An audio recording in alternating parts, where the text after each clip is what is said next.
dahil pagmamahal ang nangunang sangka. Siya ang nanay ni Cookie. Anak ni Isadora si Cookie? Anak siya ng isang nagngangalan na Richard Cruz.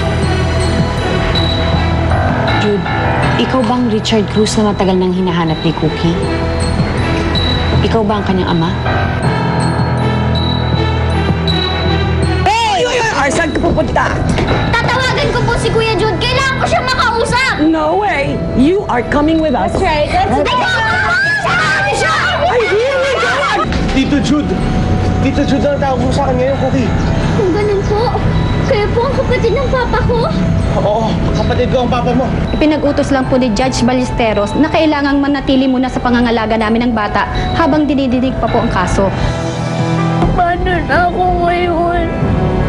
Saan ako titira? Ano nang mangyayari sa akin?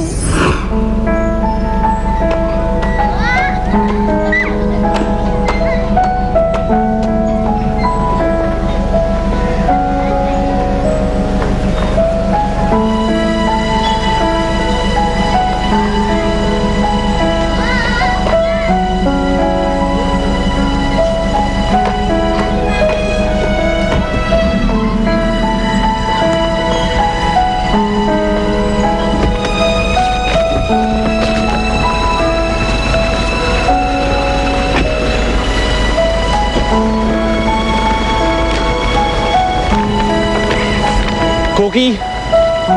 Cookie! Tito Jude! Ito, para sa'yo. Cookies for my cookie.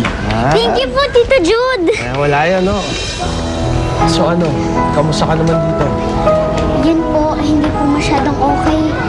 Kasi po yung ibang mga bata, hindi ko po sila masyadong kasundo. Pero Tito Jude, sinusubukan ko pa rin po silang pakibagayan na lang. Ano pong sabi ng judge? Pwede niyo na raw po ba akong kunin?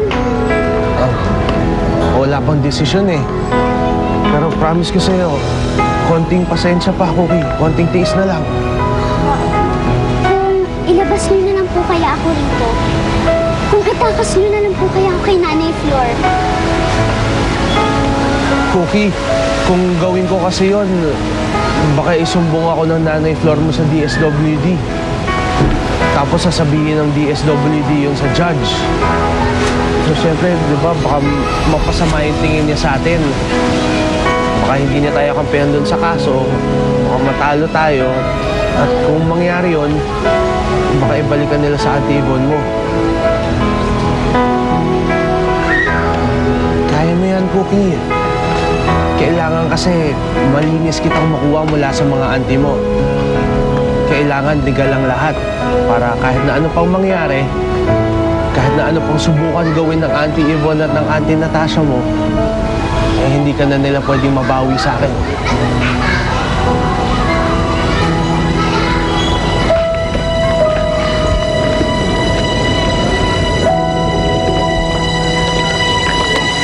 El Casanino yung pinagdalhan kay Cookie. Di ba parang orphanito yun? Sabi naman ni Jude, wala naman masyadong bata doon. Konti lang. Parang foster home. Kaya hindi naman talaga bahay ang punan. Oh, bakit parang natahimik kayong dalawa? Baka naman may binabala kayong gawin para kay Cookie, ha? Alam nyo, ngayon pa lang sinasabi ko na sa inyo, huwag na kayong makigulo kasi baka mamaya lumala lang yung sitwasyon. Total, nasa korte naman na yung kaso eh. Pero mi hermana, nag-aalala ako para sa ninya. Naturalmente, kakaibang lugar ang kinaroroonan niya ngayon. Vamos a visitar. Dalawin kaya natin siya. See?